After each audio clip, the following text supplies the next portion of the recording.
Welcome to 10 Country Jazz Licks of Leon Rhodes. We're going to go through this course and take a look at 10 of his licks that I've heard him use through his studio recordings, live recordings, and TV recordings. These are licks that I think are extremely unique to him, and it'll be fun playing through them and talking about how we can use them in our own playing, but even more importantly, what are some of the ideas and concepts behind them where we can take them and run with them ourselves. Let's get right in it. This first lick comes from the intro to the famous Texas Troubadour song, Honey Fingers. If you listen to the initial recorded version of this and then go and compare it to the television recordings of it and some live recordings, he usually starts this his solo off with a line like this. It'll sound like this. 1, 2, 1, 2, 3, 4. To break that down and play it a little slower, 1, 2, 1, 2, 3, 4.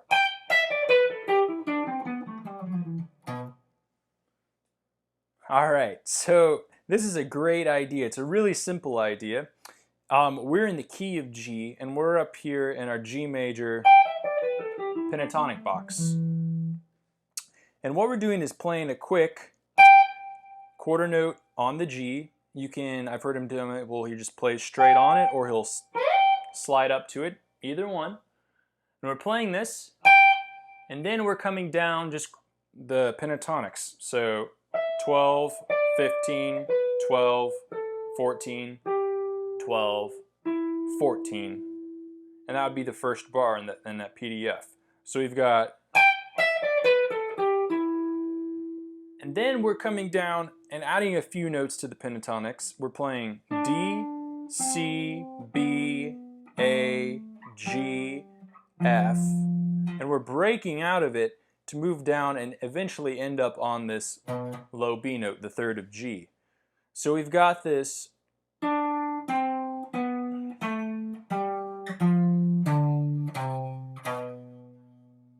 that's just G, F, D, C, B. So the only kind of outside notes, if you will, and they're not outside in the sense of tension, but to the pentatonics is the C and F, and then the octave of the C here. And if you watch him really closely, he guides in the live videos with one finger, as I tried to show you there. And that's something that, you know, it takes a little time to kind of get under your fingers, where you're just guiding down with one note. But I think that's part of the phrasing of it, where you're coming down and playing. And you kind of want to slide. He was a very kind of slippery, slidey player. Didn't really move his fingers too far off the fretboard. So to really get into kind of the phrasing and maybe more of the tone of it is to really, you know, work on that kind of idea of just leading with one finger and keeping it as close to the strings. He plays a lot of long tones, even though these are all eighth notes. He's letting each one ring as long as they possibly can to get to the next one. So real quick, let's back up. We've got the first part of the lick, and then the second part of the lick. All kind of using pentatonics and just kind of going down the pentatonic scale and adding a few notes. Now what I really like about this lick is that it grabs your attention with this big fat G note, or that, you know, the one, whatever key you're in. You could do it in other keys too. And then it just is just this fast kind of line down. So that's a great way of just fat quarter note right on the start of your solo, and then just let an eighth note line run down from it. What I would challenge you to do with this is, you know, that's a great lick, play it. I played and quote it and stuff in my solos too, but start thinking about where you can add some of the other notes. So for example, if we're playing, why don't we add an F note? Because, you know, he has an F note here. Let's add an F note to the mix on top of it. So we could go.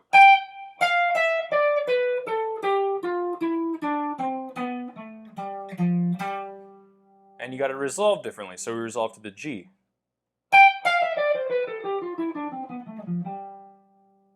Put the C in there like I just did. We can have the C right here, so figure out different ways of not just going on down to the same string, but coming across different strings. Right? Or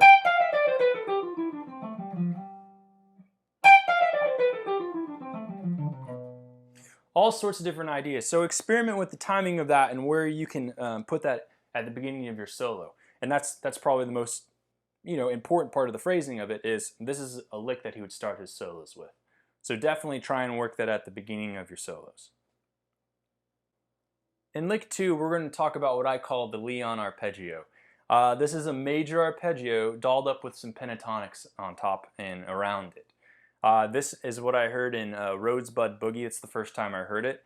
And he uses it to start solos. He uses it in the middle of solos just, I think, to create some movement. It's really great. You can hear it in a lot of his recordings of Rosebud Boogie, as well as a lot of other tunes he does. So I'll play the lick for you and break it down. We'll be in the key of G. 1, 2, 3. A little slower. 1, 2, 3.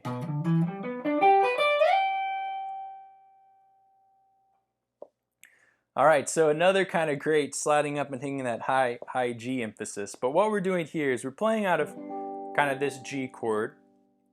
And we've got kind of the basics of the G triad here. And I'm going to kind of start in the middle of the lick and work backwards just to kind of set this up here. If we're looking at the second bar of the lick, we've got just a triad of going B, D, G, B, D, right? 3, 5, 1, 3, 5, and then up to 1 again. So that's already kind of a nice lick in itself, or just a little exercise for that matter. You could slide up to it if you would like. But it's really what he's doing at the beginning of the lick that's kind of interesting, is that we've got this line that goes 1, 2, 3, and then into... And what he's playing here is the pentatonics of G, just B, D, E, G. And so it's a nice kind of way of dolling up instead of just going. We're adding some more color to it. We're adding specifically that E. That's kind of the thing that's, the only other note outside of the triad in this. So we've got 1, 2, 3, 4, and 1, and 2, and 3, and 4. Up to 1. So that's a great kind of way of looking at the triads, but just put the pentatonics in front of it. You could start on the E. Start on the D. The B, like the lick. We could mess around with putting the E in the middle of the lick.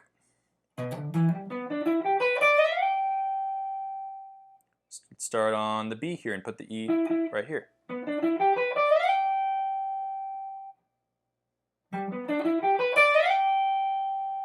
So there's all sorts of ideas that you can come up with, and it's really just adding the E note, the sixth of G, that G6 sound, or thinking about it with pentatonics. If you want to take it a step further, which I highly encourage you to do, you can add the A note to it. So now we could go.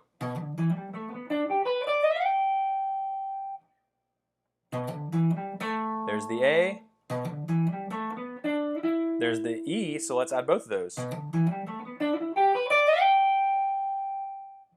So it's kind of endless. You can just keep adding or removing ideas. We could play the A up here. We could play it like...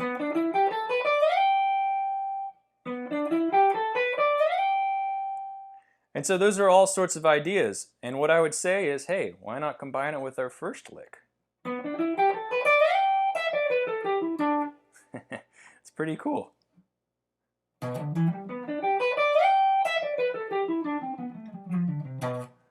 So that's a great way of just kind of practicing your arpeggios and your pentatonics and kind of combining the two. So one more time, the lick as it was and as I heard it, and as you can go hear it on this Rhodes Buds Boogie, we've got 1, 2, 3.